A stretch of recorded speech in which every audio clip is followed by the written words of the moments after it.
Oke, welcome back di RF Channel on YouTube. Tema hari ini adalah ada seseorang di dunia dengan kekayaan bersih 4,5 miliar US dollar melakukan pembelian setiap bulan pada Bitcoin. Siapa dia? Nah, inilah yang akan kita coba bahas, dan hal yang menarik adalah rekam jejaknya sekaligus outlook lah ya, boleh dibilang dia terhadap si Bitcoin ini. Tapi ingat, ini bukan sebagai rekomendasi beli, melainkan untuk edukasi, untuk kita menyelami cara berpikir orang lain dan apakah menjadi mengubah keputusan kita dalam berinvestasi. Mari kita akan bahas pada video kali ini.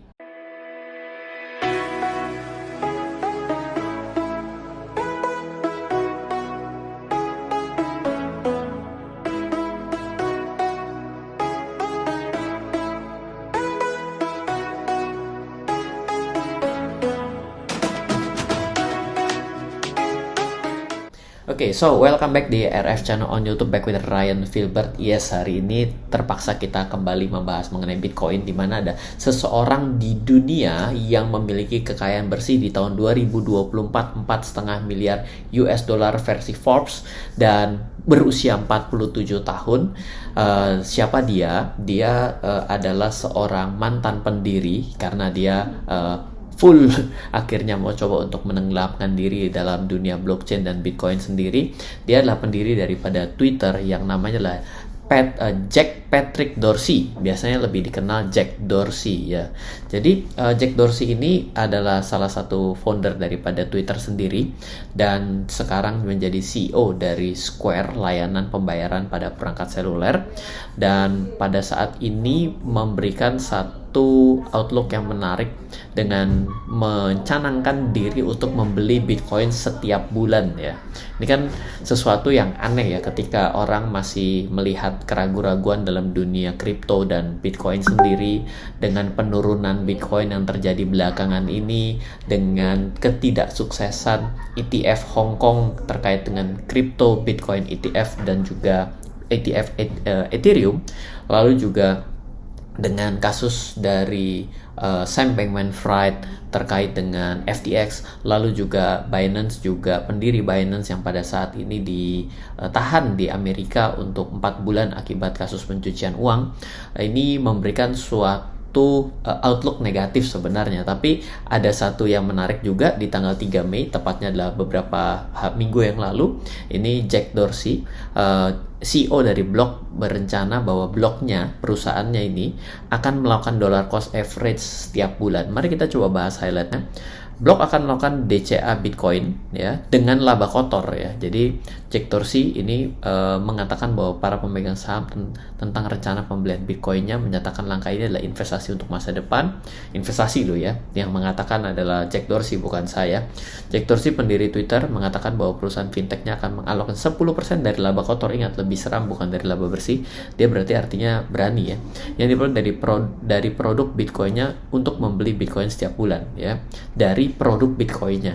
Kedepan setiap bulan akan menginvestasikan. Kami salah satu perusahaan publik pertama yang menaruh Bitcoin di neraca kami. Oh, ini ya. Jadi dia mau coba untuk menyatakan bahwa secara terus terang dia mengendorse Bitcoin dengan influence dia yang juga cukup keren, dan dengan jumlah kekayaan bersihnya mestinya ada penilaian tersendiri dari Jack Dorsey ya. Investasi kami dalam Bitcoin melampaui teknologi. Inilah investasi untuk masa depan, di mana pemberdayaan ekonomi menjadi norma. Ya, pendapatan terbarunya menunjukkan bahwa Block memiliki 8.038 BTC. 8.000 BTC senilai 573 juta US dollar, tentunya akan fluktuatif, dengan keuntungan di atas kertas adalah sebesar 233 juta. Laba kotor Block dari produk Bitcoin kuartal pertama 2024 melalui Cash App naik 60% ya dari tahun ke tahun menjadi 80,1. Jumlah ini dapat menggunakan membeli sekitar 1.350 dengan harga saat ini sekitar 59.000. Ini kan sekarang sudah di 61.000 karena sempat turun memang ya. Bitcoin optimis Jack Dorsey, dia mengklaim bahwa protokol terbuka seperti Bitcoin dapat menguntungkan Block dengan membantunya. Namanya juga Bitcoin, nama perusahaannya Block ya. Jadi dia mestinya ada memang punya rencana untuk ke arah blockchain mestinya gitu ya. Protokol terbuka seperti itu dapat menguntungkan Block dengan membantu yang melayani banyak orang di seluruh dunia dengan lebih cepat. Menambahkan bahwa sekitar 3% sumber daya perusahaan didedikasikan untuk proyek terkait dengan Bitcoin. Sebenarnya ini menjadi sesuatu yang menarik gitu. Jadi pertama yang menjadi ruang perdebatan orang dalam mengenal dunia, jangankan kita kripto yang lain lah, lebih kepada Bitcoin sendiri. Banyak yang belum mengetahui bahwa yang namanya Bitcoin itu dicatatkan pada sebuah public ledger yang berbentuk blockchain, jadi rantai ya. Jadi anggaplah sebagai tempat penyimpanan untuk penyimpanan apa? Penyimpanan data. Dimana apapun sebenarnya ya ketika kita berbicara dengan dunia teknologi maka menjadi data. Nah, ada suatu perdebatan yang memang panjang bahwa apakah memang menjadi lebih hemat ya. Yang jelas berbicara mengenai hemat dan cepatnya, mungkin yang paling lebih pentingnya menurut saya adalah kehadiran blockchain adalah sangkalannya. Jadi mungkin banyak yang belum mengetahui bahwa kita mencatat pada public ledger, pada sebuah catatan, yang catatan ini disebarkan, disiarkan kepada banyak pihak, tujuannya agar tidak bisa disangkal. Kenapa? Karena ketika semua orang memiliki catatan, secara otomatis maka catatan yang berada di dalam kondisi yang lebih banyak secara konsensus, secara pooling, secara otomatis itulah yang menjadi lebih diakui. Dan artinya tidak mungkin misalnya ada lebih mudah mengganti catatan dari orang megang satu, atau ada 100 catatan yang sama disebarkan kepada 100 orang di tempat yang jauh berbeda. Bagaimana cara mengubah 100 data itu akan menjadi sangat memakan waktu kan, benar nggak? Saya ngubah satu kan gampang, saya hapus satu kertas selesai. Semua orang ya bisa melihat di catatan ini. Tapi kalau ada 100 catatan yang sama disebar, saya untuk mengganti datanya, berarti saya harus menghapus data ke 100-100-nya untuk membuat data itu akhirnya terganti, benar nggak? Itulah yang membuat kondisi pada saat ini melihat konsep desentralisasi, penyebaran pada 100 catatan itu, atau ya ini kan ilustrasi ya, itu yang membuat si Bitcoin ini menjadi sesuatu yang revolusioner dalam industri keuangan ketika kita tidak bisa lagi mempercayai yang ada dalam catatan bank. Jadi poinnya di sini terlebih dahulu. Tapi kalau berbicara mengenai kecepatan dan lain sebagainya, kita mengetahui bahwa Bitcoin sendiri membutuhkan setiap pembuatan blok baru dalam database ya, katakanlah database itu membutuhkan 10 menit di situ. Ya, jadi kalau berbicara mengenai tingkat kecepatan transaksi di mana setiap satu blok terjadi 10 menit gitu ya, ada tercipta blok baru gitu ya. Mungkin ada sebagian orang yang mengatakan bahwa dalam transaksi ini tidak bisa cepat banget, berbeda dengan kita ketika kita melakukan sentralisasi ya, boleh dibilang. Apa mungkin ada orang yang melakukan transaksi, kita kan biasa scan untuk pembayaran yang namanya QR gitu ya, mungkin kita pakai QR, masa kita nunggu 3 menit aja terlalu lama, udah berapa banyak antriannya gitu ya. Jadi itu bisa diperdebatkan. Tapi kalau dalam kenirangkalan ya, saya rasa itu jauh lebih valid. Karena apa? Karena ketika kita berbicara mengenai keuangan, kita membutuhkan suatu kepastian bahwa apa yang data yang kita lihat adalah sesuatu data yang kita percaya. Karena banyak juga kita tahu bahwa seolah-olah perusahaannya sehat, ternyata tidak sehat. Itu kan sesuatu yang kita rasa tidak oke kan gitu. Jadi kecepatan oke lah, masih debatable. Tapi kalau bicara lagi mengenai sangkalan, rasanya ini paling valid. Nah, lain daripada itu juga dari sudut pandang biaya itu sendiri, dengan fluktuasi di dalam dunia kripto sendiri, dan juga misalnya adalah Bitcoin juga, bahwa ketika terjadi halving maka secara otomatis, kemarin kan ada halving ya, secara otomatis itu memotong pendapatan. Ketika memotong pendapatan, maka yang terjadi adalah ya akan ada satu impact mengenai apa namanya ya, dari biaya yang mungkin akan menjadi tambah mahal. Pada poin ini menurut saya memang belum bisa menggantikan dalam sudut pandang sentralisasi dalam transaksi keuangan, karena sampai hari ini terlihat. Nah, makanya ada beberapa protokol-protokol yang dikembangkan memang khususnya untuk hal ini, hasil daripada penyempurnaan awal daripada Bitcoin itu sendiri. Tapi saya jadi agak sedikit jauh maju ke depan ya, berbicara mengenai hal yang lebih jauh gitu. Tapi semangat dasarnya kenapa kita berbicara mengenai cara berpikir Jack Dorsey ini, karena dia berbicara bahwa ini adalah investasi masa depan. Kenapa? Kalau menurut saya dari apa yang saya coba baca, yang dia lihat itu adalah Bitcoin sendiri sudah terlalu jauh secara tingkat market cap dibandingkan yang lain.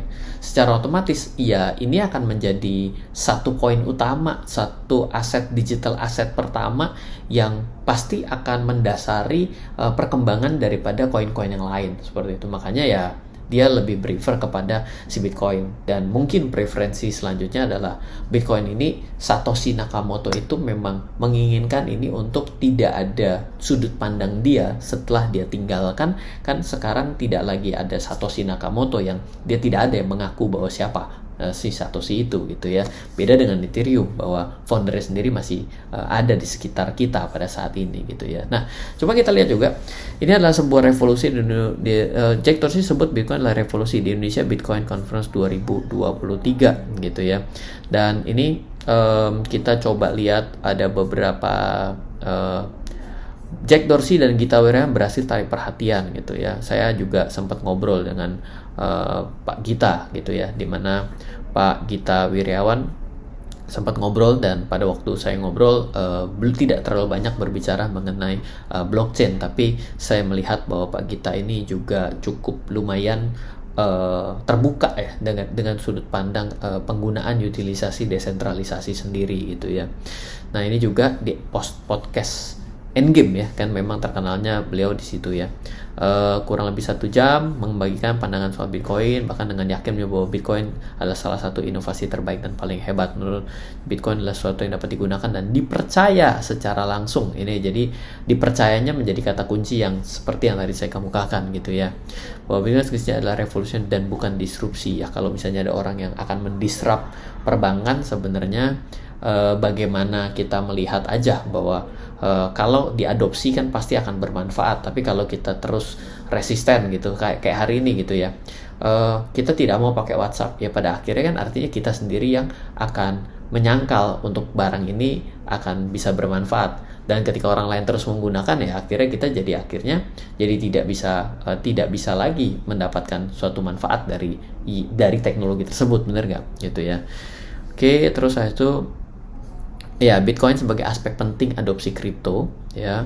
Ini Pak Tirta ya menjelaskan bahwa pemindahan legalitas yang jelas di Indonesia. Ya betul, ini juga memberikan satu gambaran yang lebih jelas lagi bahwa di Indonesia banyak orang yang bilang bahwa Bitcoin itu sebenarnya adalah sesuatu yang belum jelas. Yang belum jelas mungkin perlu tahu bahwa secara komoditi diperbolehkan, tapi tidak boleh menjadi alat pembayaran. Itu yang paling penting gitu ya. Terus juga itu menjadi salah satu perhatian penting, betul, karena salah satu yang paling penting adalah orang tidak sadar kadang-kadang dengan adanya FOMO yang berlebih, Bitcoin itu dianggap sebagai suatu investasi yang aman. Yes, betul, secara Bitcoinnya tidak pernah ada yang bisa meretas blockchainnya gitu, tapi tetap saja tidak bisa terhindar dari fluktuasi harga yang naik dan turun. Beberapa minggu yang lalu 67.000 kalau nggak salah, bahkan sempat lebih, tapi sempat langsung drop hampir dengan 56.000 dalam waktu beberapa minggu. Bayangkan, itu kan fluktuasi, jadi bukan artinya kita tidak bisa kehilangan. Kita kehilangan ketika ditukar menjadi uang kita, yes bisa gitu ya. Itu yang penting juga. Lalu Jack Dorsey bahkan menyarankan tempat daripada dia ada dulu, yaitu Twitter, protokol mirip Bitcoin. Nah, ini menjadi sesuatu yang menarik bahwa hati-hati mengblockchainkan segala hal menurut saya loh ya. Karena tidak semua hal akan suitable ya. Ini jadi debat lagi, nggak apa-apa, tapi silahkan berkomentar bahwa tidak semua hal suitable untuk di blockchainkan gitu. Jadi pasti akan ada plus minus antara dunia sentralisasi dan dunia desentralisasi mengambil kekuatannya masing-masing.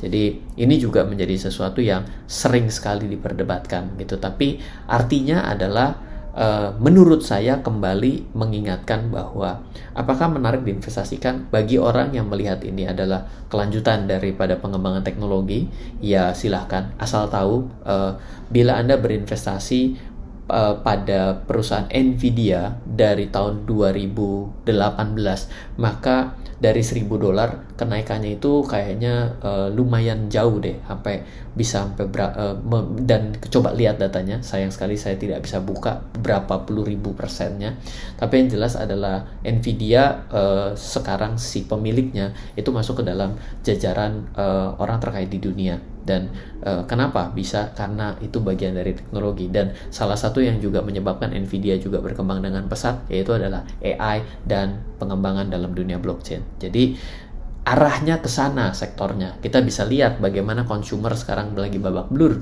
karena daya beli masyarakat yang berkurang, ya kan? Itu terjadi bukan hanya di Indonesia tapi terjadi di dunia. Tapi di Indonesia kita juga bisa melihat dari sektor-sektor yang ada berbasis consumer, itu fakta terjadi gitu ya. Jadi ya investasi itu ya kadang kita harus melihat kemana arah mata angin bergerak seperti itu. Jadi saya tidak tahu apa Anda akan sama sealiran dengan Jack Dorsey.